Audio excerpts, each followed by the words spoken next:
I'm just here as a messenger, really, from my colleagues in Suspilne. I worked for 2 years with them in 2018 and 2019 to structure the public service company of Ukraine. So I'm sad to disappoint about not being able to comment on NATO or anything, but this is mainly about my colleagues there. I worked with Olena Removska, who I'm sure you know, who have worked for Radio Liberty.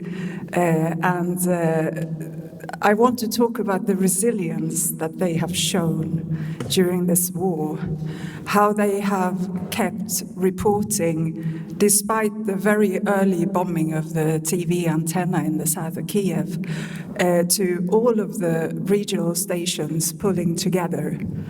The little team that I started working with in Rivne, Inna Bidetskaya, who is now heading up the investigative production team, still in Rivne for safety reasons, so they work out of there. Sasha, who is the digital mastermind behind the entire Suspilne operation, you could say, who is now also part of the team, making documentaries from inside the war-torn Ukraine. We all have our roles to play in this, and if you don't have another role, I think you should find the 16 investigative journalist programs that they have produced, documentaries. They've been mentored by Ulf Johansson, who used to be the editor of Uppdrag Granskning in Sweden, and they have produced amazing investigative journalism from an ongoing war-torn country. I usually go on to my friend Sasha's LinkedIn profile to see the documentaries. He always puts them up there. His name is Alexander Stratonov. So you go to his profile on LinkedIn and see the documentaries that they've made. Alexander Stratonov.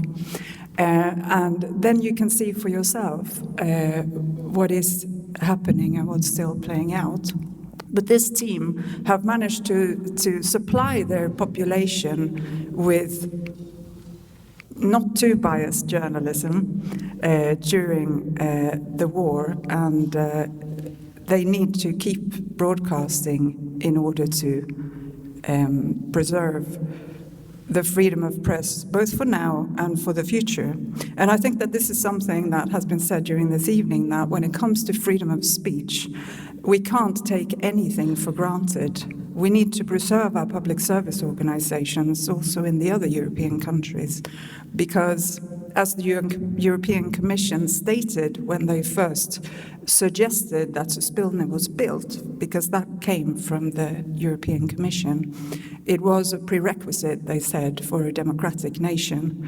And where we have public service, we also have a higher level of independent, free journalism, because it raises the standard of what we can expect. So this is my tribute to Suspilne Movlenie and to all of my colleagues still fighting their war. Thank you.